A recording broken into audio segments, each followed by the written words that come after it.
Meus queridos e amados irmãos de jornada, mais uma vez, namastê. Se o mundo inteiro me pudesse ouvir, tenho muito para contar, dizer que aprendi. Gunnar cantou essa música, Azul da Cor do Mar, assim que eu cheguei e sentei ali. É uma frase muito presunçosa, né? Dizer que eu aprendi muito e quero que o mundo me ouça. Descontando a presunção, mas esse início fala muito a mim, particularmente. Desde pequeno, eu sempre tive muita habilidade com a palavra, em expressar a ideia, de conversar. Minha mãe tinha medo de mim, porque eu usava um vocabulário que não pertencia a uma criança. E às vezes eu falava uma coisa, ela perguntava: menino, você sabe o que você está falando? Você sabe o que significa isso? E eu correspondia, ela ficava apavorada com isso. E durante essa minha jornada, eu fui incitado muitas vezes a ganhar dinheiro, a me tornar alguém, a usufruir muitas coisas do mundo através da palavra. Me convidaram para me envolver com política, me chamaram para venda, porque percebiam a minha facilidade de comunicar. Eu não usei o dom da palavra para minha subsistência. Sempre tive ela como uma coisa sagrada, uma bênção dessa existência que eu não sabia para quê, mas que eu tinha que preservá-la como sagrada. Eu não podia envolver ela com ter coisas, possuir coisas. Em hipótese nenhuma ela poderia estar a essa disposição minha. Ela tinha um motivo. Eu sempre tive isso para mim. Haverá um momento para o uso dela adequadamente, mas com nada de coisas do mundo. Eu tive uma vida material ótima. Tenho, né? Eu não passei fome, não passei frio, não tive luxos, mas eu tive uma vida sadia, equilibrada, para aquilo que se faz necessário. E eu preservei então essa palavra, e muitas vezes fui incitado a usá-la. Muitas vezes a família falava: poxa, você fala tão bem, há tantas profissões, tanta coisa que você podia fazer com isso, você é burro. Tem gente que tem menos capacidade, menos habilidade de falar que você, está viajando, está fazendo isso, adquiriu isso e aquilo. Para mim aquilo não fazia sentido. Só depois dessa jornada, agora chegando aos 50 não vou dizer 58 porque eu estou aqui há 12 anos, mas aos 50 anos é que eu fui entender por que eu tinha que preservar a palavra. Era um instrumento de serviço ao próximo, instrumento que também me beneficiaria, porque é servindo que você é servido. É ajudando o outro que você é ajudado. É dando que você recebe. Lei divina. E hoje aqui, na casa, onde eu sou grato pela oportunidade de fazer uso da palavra dessa forma, eu vejo que por que eu tive que preservar. E qual era o motivo. Eu tenho um respeito, uma admiração tremenda por Santo Antônio e Estevão, o primeiro mártir do cristianismo. Para dizer a verdade, foi um dos primeiros a usar da palavra para falar do amor e da verdade do Mestre. Antes mesmo dos apóstolos andarem pelo mundo, ele na casa do caminho, na casa de Pedro, lá na Palestina, era quem recebia os necessitados que vinham à casa do caminho, em suas dores e suas aflições, e ele falava com grande propriedade do amor e da mensagem do Mestre. Eu peço ajuda a ele, para que eu consiga ser realmente útil e eficaz naquilo que eu posso fazer, na medida do que eu conseguir compreender do amor e da verdade do Mestre. E a Santo Antônio também, porque era um grande orador. Ele converteu muitas e muitos povos. Ele converteu pessoas que estavam completamente perdidas na escuridão com o dom da palavra, falando do amor e da mensagem do Mestre. Peço ajuda a eles, para na minha medida também ser eficaz às necessidades de todos aqueles que estão à minha volta. Santo Antônio o nosso querido Frei Luiz era devotíssimo de Santo Antônio. Inclusive escreveu um livro que agora o Lar de Frei Luiz resgatou e tem aqui, se eu não me engano, tem na biblioteca, nem seu presidente. O livro que ele publicou, o único livro que ele escreveu sobre a fé e sobre a devoção a Santo Antônio. Está aqui no Frei Luiz. Então, meus irmãos, eu quero falar para vocês de uma experiência, entre tantas outras que eu tenho tido nesta casa. Recentemente não, em outras palestras aqui, eu falei de uma senhora que eu conheci na casa, que falou para mim que entrou na casa e tinha acabado de fazer uso da substância que ela era viciada ali fora. Aqui na casa, se tratando, ela encontrou e descobriu que estava com câncer também. Vindo à casa e se preparando no que a casa oferece de tratamento para cura, ela lá fora, buscando o médico, conseguiu a cura do câncer e também obteve o controle do vício, da compulsão. E o único problema dela é que ela tinha sonhos fazendo uso da substância. Isso está em outra quinta-feira. Procure os vídeos que vocês vão ver, porque eu vou falar de outro caso. Vou falar de Anderson, com quem eu tive quarta-feira agora. Um nome muito sugestivo para mim. Me remete ao Anderson do filme Matrix, que eu citei também aqui em outra palestra. O personagem que o Keanu Reeves interpreta, ele é o Thomas Anderson, que depois ele é passado o tempo todo de ser chamado de Neo, né? Neo, o novo, ou o escolhido, né? Ele representa aquele que está se libertando do domínio das ilusões do mundo. E ao conversar com ele, ele me remete ao Neo. Como eu conheci Anderson? Thomas significa Tomé, é o português é o inglês de Tomé. E o que é o nome Tomé? Bom, voltando lá às Escrituras, Tomé é aquele que duvidou que Jesus tinha regressado da morte. E a gente foi dada uma conotação errada dele, botou ele como um descrente. Não. Quem é Tomé? Tomé é aquele que não se sujeita a aparências, ele quer ver para crer. E é o que a espiritualidade nos fala. Vá à fonte, vá você buscar, experimente, não confie e siga ninguém, a não ser você, as suas escolhas e a sua consciência. A espiritualidade fala isso. Por mais encantador, por mais incrível, tocante que seja a palestra, não abra mão de discernir o que é verdade ou não para você. E experimente você, se é verdade ou não para você. Então ele não era aquele que duvidava. Vamos lembrar Kardec falando? Fé inabalável só é aquela que em qualquer época pode se ver de frente à razão sem nenhum temor.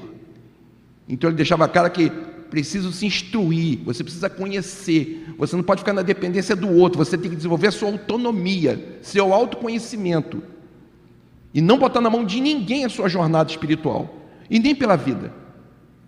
Agora sim, a gente pode trocar ideias? Sim. A gente pode ouvir outros? Sim. A gente pode ajudar o outro com o que pode? Sim. Mas você não entrega na mão de ninguém a sua jornada. Quando um cego guia outro, ambos caem no buraco. Mas cegos juntos, se apoiando, vão longe. Porque um apoia o outro naquilo que ele não tem capacidade. Então, Thomas significa isso, aquele que tem que ver para crer, aquele que é o cético. Mas não é o cético que fala assim, isso aí para mim, isso não é verdade não. O cético é aquele que fala assim, onde você viu isso? Onde é que está a fonte que você viu isso aí? Eu quero ir lá também ver, quero tirar minhas conclusões por mim. Você tem a fonte do que você está dizendo? Eu quero ir lá. E à medida que ele vai lá e tira a mesma conclusão, ele imediatamente começa a botar em prática. O cético é esse. Não é aquele que fala assim, isso aí eu não acredito não. Não, isso não tem sentido, mas não busca a verdade. O cético é aquele que ouve e se alguma coisa não parece muito clara, ele quer a fonte, ele quer ir lá onde a pessoa encontrou a fonte para ver se é verdade, ele quer concluir por si próprio. Isso é necessário, porque por não fazermos isso, que muitas religiões dominaram e manipularam a humanidade por coisas bárbaras. Fizemos coisas terríveis em nome de Deus, porque alguns disseram que era assim. A Inquisição não foi isso? As cruzadas não foram isso? Muçulmanos foram dizimados porque contaram para eles que eles fazendo aquilo estavam encontrando o caminho para a redenção, para o céu. Eles aceitaram simplesmente sem raciocinar, sem tirar a conclusão. Se bem que tinha aí um interesse, tá? Eles queriam a riqueza, as riquezas dos muçulmanos. Queriam. Então tinha aí também uma coisa dentro deles que interessava em fazer. Mas, então, hoje, a religiosidade precisa de raciocínio seu, independente, em meio a todos. Então, esse é Tomé. No filme, então, ele é Thomas Anderson. O que significa Anderson? Anderson é o filho da coragem. O nome foi dado ao personagem bem sugestivo. Ele é aquele que quer ver para crer, ele quer conhecer por si próprio, e ele é o filho da coragem. Ele terá coragem para ir em frente, enfrentando as ilusões do mundo, da Matrix, para poder se libertar e tornar o escolhido. Agora, no filme, para que ele vai se tornar o escolhido? Para ajudar outros a se libertar. Ele vai abrir caminhos para mostrar para os outros como encontrar a liberdade. O grande escolhido de todos que nós conhecemos aqui no mundo não foi o Cristo, o escolhido do Pai, o ungido do Pai. Ele não veio falar sobre a Matrix para a gente. Ele não veio falar para a gente que todos nós estamos dormindo. Diz que estávamos mortos, não literalmente, mas mortos para aquilo que nós somos realmente, que é espíritos, com potencialidades de amar e conhecer inimagináveis. E aí, conversando com o Anderson, o filho da coragem, ele falou para mim assim, bom, vamos fazer uma retrospectiva rapidamente aqui. A primeira vez que eu vi Anderson na sala, eu estava conversando na varanda, como sempre, dando uma orientação, falando um pouco da espiritualidade, e ele estava sentado em meio às pessoas. De repente, ele, o Anderson, começou a chorar como se fosse um menino. Chorar soluçando. Você consegue imaginar uma coisa dessa? Um homem soluçando como uma criança, como um menino. Todos naquele momento ali, que estavam presentes, postaram-se com respeito. Ninguém ficou constrangido. Havia em cada um presente o respeito à dor daquele que se expressou chorando. Foi muito bonito aquilo. E houve um respeito pela dor daquele que chorava compulsivamente, porque todos ali sabem o que é a dor. E talvez não tenham a coragem de expor como ele se expôs ali, chorando igual uma criança. A única reação foi concluir o que eu estava falando e abraçá-lo. Falei alguma coisa no ouvido dele que eu não sei o que é, não lembro. Alguma coisa que veio para falar. Falei ao ouvido dele. Ele se sentou, começou a participar do tratamento. Sempre vindo ao tratamento. E começou a ter controle de si. Controlar a compulsão, não ficar mais sujeito. Houve quedas? Houve muito menos que ele veio. Não, eu tive a queda. Porque faz parte. Cair, levantar-se faz parte. Mas ele nunca caiu para ficar chorando. Sempre se levantou e continuava vindo à frente. Sempre continuou. Agora, depois de um longo tempo, Anderson veio conversar comigo. Falou, Odilon, a compulsão, eu tenho controle dela. Não quero mais, Odilon. E eu consigo obter o controle. Eu não faço mais uso. Isso está sob controle. Assim como aquela senhora disse para mim que estava sob controle também, mas que no sonho ela ia buscar. Só que ele falou, só de onde está acontecendo uma coisa. Eu estou sofrendo um assédio moral tremendo à minha volta. Até aqueles que me amam e que me apoiavam na luta contra a dependência estão me atacando. Estão me atacando, falando de coisas que eu não faço mais. E isso tem me machucado muito, me abalado muito. Aí eu falei para ele, o que você está passando tem a ver com o que você fez nessa existência, porque você esteve envolvido com aquilo que prejudica você e prejudica e machuca muitos à sua volta. Mas com certeza tem muita coisa de outra existência aí. Muita coisa de outra existência está agora também aqui. E é o próximo passo seu, meu irmão. Porque você se livrou da compulsão, mas existem muitos magoados, existem muitos ainda prejudicados indiretamente ou diretamente por você. Aquele momento que você chorou, Anderson, você lembra daquele momento que você, pela primeira vez que chorou como criança? Sabe o que foi aquilo, Anderson? Foi o teu batismo. O batismo é simbólico de um despertar.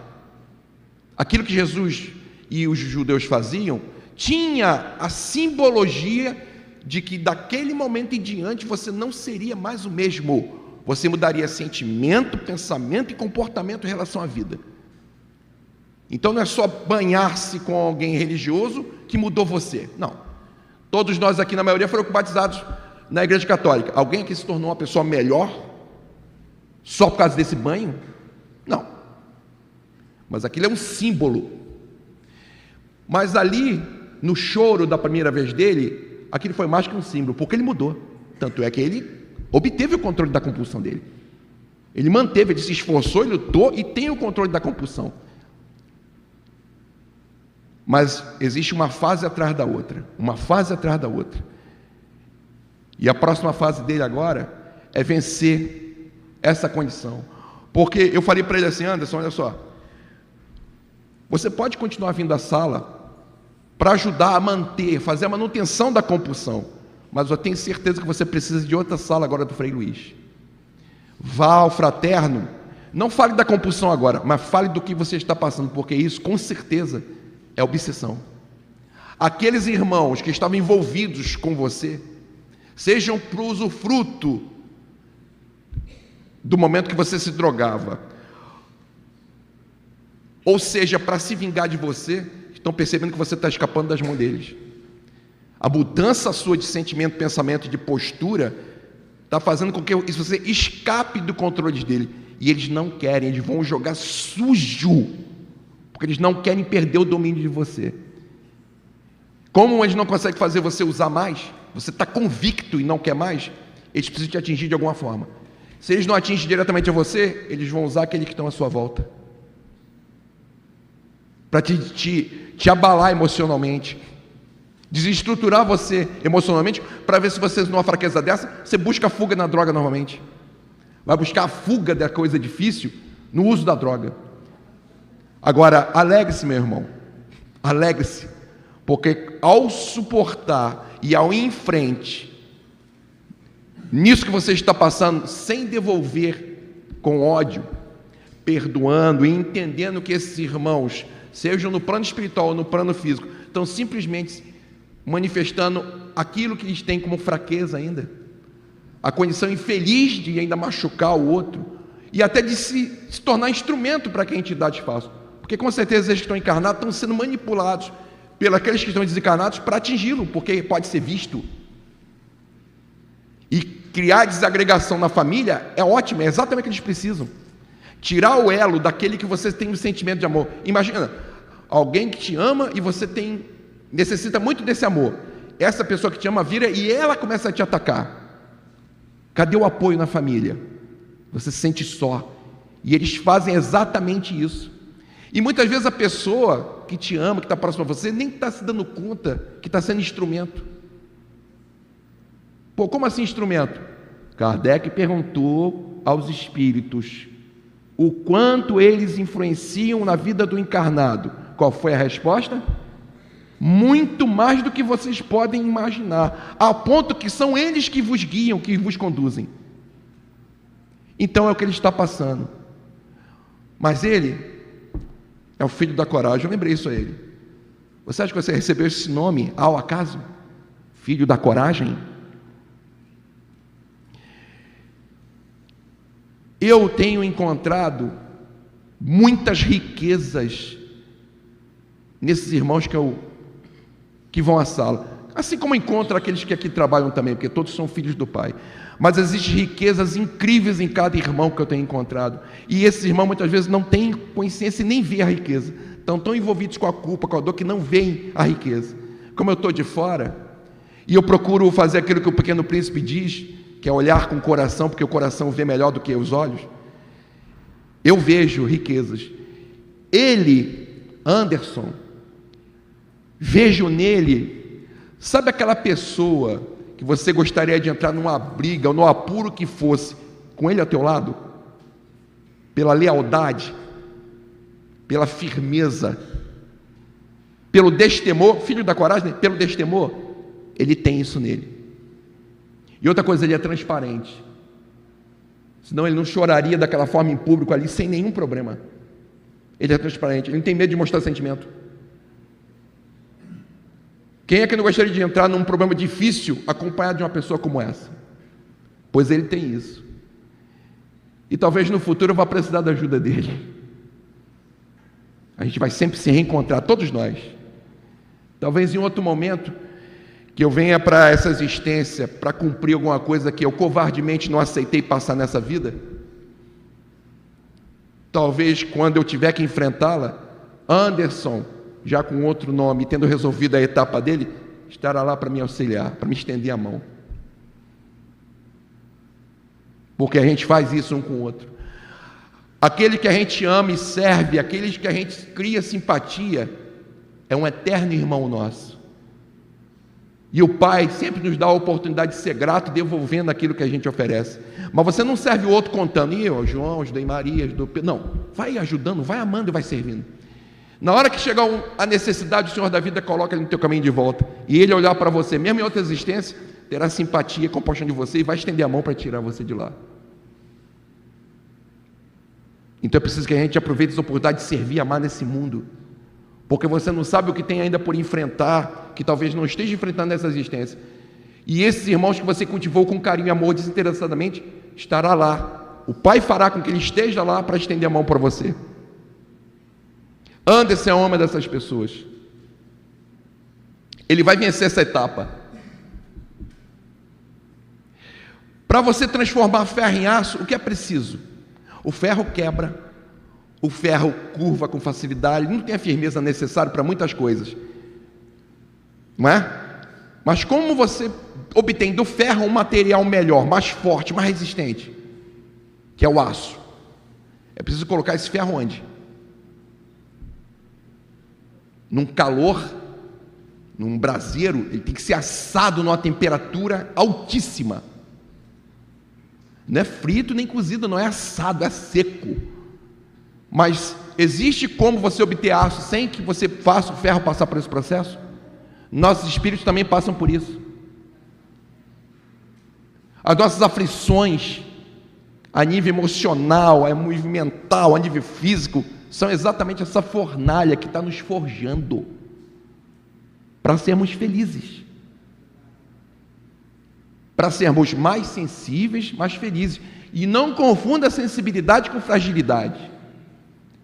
Um espírito puro é dotado de uma grande sensibilidade, mas não é frágil, porque ele já passou por tantas etapas humanas que a gente nem conhece, e suportou a todas e optou pelo amor e pela verdade. Então ele não é frágil, não. Um espírito puro passa por experiências emocionais que nós aqui sucumbiríamos. Então não confunda essa sensibilidade espiritual com fragilidade, não é. Jesus parecia frágil, era sensível, muito, como a gente não pode imaginar, mas era frágil. Irmã Dulce, Madre Teresa de Calcutá e tantos que nos... Francisco de Assis, muito sensíveis, mas alguns deles eram frágeis? Não, suportavam coisas que nós aqui, que nos achamos muito fortes, sucumbiríamos. Teria uma síncope emocional, uma síncope física. Mas eles passaram por essa fornalha. Essa fornalha é a vida. E essa fornalha são exatamente as dores que nós criamos pelos equívocos. Sejamos gratos. É um processo legal e sábio de grande amor, que a gente tenha de volta o mal que fez, e nessa fornalha nos tornemos melhor, alcancemos as bem-aventuranças realmente, de verdade. É ela que vai nos levar à bem-aventurança. Bem-aventurados os aflitos. Não estou fazendo apologia ao sofrimento, não vamos sair catando sofrimento não, nem precisa, né? Já não basta aquele que está em volta da gente? Alguém precisa acréscimo de sofrimento aqui? Não, né? Então esse que você está passando é exatamente o que você precisa agora nessa existência e que vai te levar a um patamar melhor, e na outra, e na outra, e na outra, até que você alcance outro nível de existência. E olhe para trás e fale, graças a Deus que eu passei por aquela fornalha. Eu não teria hoje essa vivência do amor e da verdade se eu não tivesse passado por aquilo. E aquilo que eu criei. Ninguém criou para mim não, eu criei. Eu fiz uso daquilo que eu mesmo criei. Eu mesmo botei o carvão, acendi e assoprei para eu passar. Anderson está nesse processo. Eu tenho certeza que mais à frente Anderson vai vir para receber o auxílio com aquilo que é espiritual, que ele não pode lidar, que são os obsessores. Eu vim aqui exatamente porque minha família estava sendo dilacerada por uma equipe de obsessores. E nós sozinhos não podíamos resolver isso. Querido Frei Luiz abriu os braços para mim e minha família. E nós conseguimos, mudando o comportamento, segundo os ensinamentos, e mais do que isso, praticando-os em benefício do outro, conseguimos nos livrar dos obsessores. Nosso trabalho agora é ajudar outros a entender esse processo e ir além, porque senão a vida não tem sentido. E assim como eu falei, hoje eu compreendo porque o Senhor da vida me induziu a resguardar a habilidade de falar, para que ela estivesse só envolvida com aquilo que realmente fosse a verdade e o amor do Mestre, mesmo com minhas possibilidades, mesmo com as minhas deficiências. Agora, não ouça o que eu falei e saiam encantados, porque foi agradável, tem sentido. Não, vá na fonte. Vá na fonte do Evangelho do Mestre Jesus o Cristo. Veja se aquilo que você ouviu tem exatamente afinidade com o que o Mestre disse. Estude. E mais do que estudar, vive e pratique. E outra coisa, sentimento é o que mais necessitamos nessa face dessa terra, porque intelectualmente já estamos maduros. O que nos falta é o sentimento, o bom sentimento, o amor desinteressado. Uma ave para voar precisa de duas asas, não precisa? Alguma delas consegue voar com uma asa só? Não. Tem que ter duas asas. O espírito também tem duas asas. Um é o sentimento e o outro é a razão. Mas basta a ave ter duas asas para voar? Mas ela tem duas asas, ela fica parada assim, ela voa? Basta ter as asas para a ave voar? Não, o que ela precisa fazer? Então, o espírito tem duas asas, o amor e a verdade, que é o conhecimento. Sabe como é que é o movimento? Através da fala.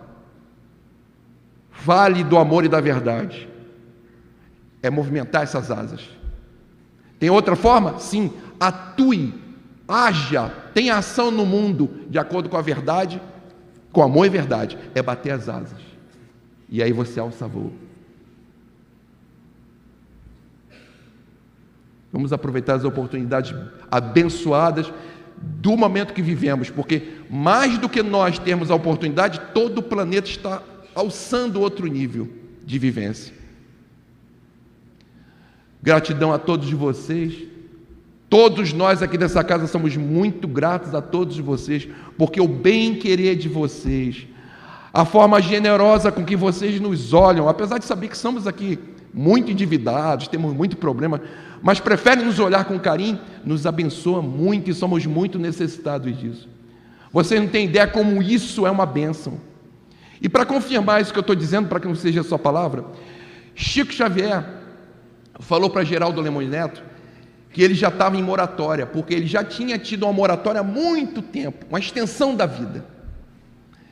E chegou aquele momento que ele falou: olha, eu não tenho mais nada a oferecer, porque eu praticamente estou sobrevivendo em virtude do cansaço do corpo. Eu não tenho mais nada para fazer na terra. E aí o Geraldo perguntou: mas se acabou tudo, qual é o próximo passo? Você vai desencarnar? Ele falou: olha, eu já poderia desencarnar. Chico falando, hein? Mas, olha, Geraldo, toda manhã quando eu acordo, eu vejo uma rede imensa me envolvendo.